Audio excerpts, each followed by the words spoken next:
Selamat datang di channel video saya. Kalau memperhatikan di media sosial, di YouTube, Facebook, atau dimanapun, gereja Katolik ya ajarannya banyak diserang dari berbagai pihak ya. Kalau dari Islam misalnya ada Don Ditan, Ustadz Felix, Ustadz Kaimana, ya, Yahya Walowi, atau Haja Irene Handoko itu. Sedangkan dari gereja Protestan itu yang sering menyerang itu misalnya Pendeta Esra Soru, Pendeta Budi, Pendeta MYM, Pendeta Mel Atok, Pendeta Gilbert, dan masih banyak contoh-contoh lainnya. Ya, nah, oleh karena itu pada kesempatan kali ini saya mau mengajak Anda untuk belajar, ya, belajar dari analogi anamorfisis untuk dapat melihat wajah Katolik yang asli untuk menemukan kebenaran dalam gereja Katolik. Ya, kita simak bersama-sama. Ini adalah gambar 3 dimensi anamorfismis. Ya, nah kalau kita melihat dari sudut pandang yang benar, kita akan menemukan bisa melihat wajah manusia. Akan tetapi, kalau kita melihat dari sudut pandang yang salah, kita sama sekali tidak menemukan wajah manusia tadi. Alih-alih wajah manusia yang terlihat justru buku diari, mesin tik, mesin jahit, mobil-mobilan, patung-patungan,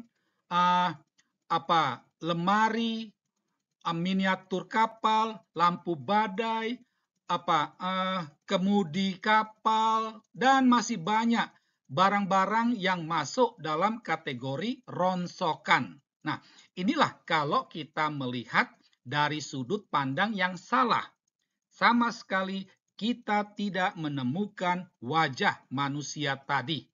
Nah, kita sibuk mengkritik, wah ini bukan wajah manusia, ini kan kapal, ini kan bonekaan, ini kan mobil-mobilan, ini kan jam waker.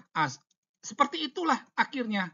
Nah, kurang lebih inilah gambaran orang-orang yang sibuk mengkritik ajaran gereja Katolik ya, seperti nama-nama yang tadi sudah kami sampaikan ya.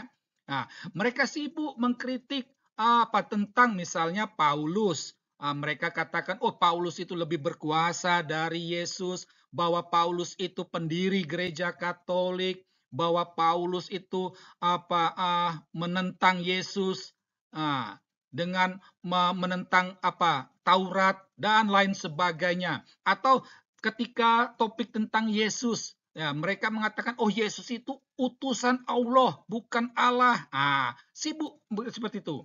Atau topik tentang Allah Trinitas, bahwa Allah Trinitas itu bentukan dari konsili, atau membahas tentang Alkitab itu ya, atau tentang Bunda Maria, atau tentang paus ya, atau tentang keberadaan patung dalam gereja Katolik. Nah, ini semuanya tuh salah. Tetapi kalau kita melihat dari sudut pandang yang benar, maka kita akan menemukan wajah gereja, kebenaran gereja Katolik yang sejati. Dan ini sudah dilakukan oleh Scott Hahn dan istrinya serta Gary Metetik. Ya. Dulu mereka itu adalah pendeta Protestan. Namun setelah melihat gereja Katolik dari sudut pandang gereja Katolik, mereka akhirnya menjadi Katolik. Dan perjalanan rohani mereka ini diungkapkan dalam buku mereka Rome Sweet Home. Ya. Nah, sekian dan terima kasih.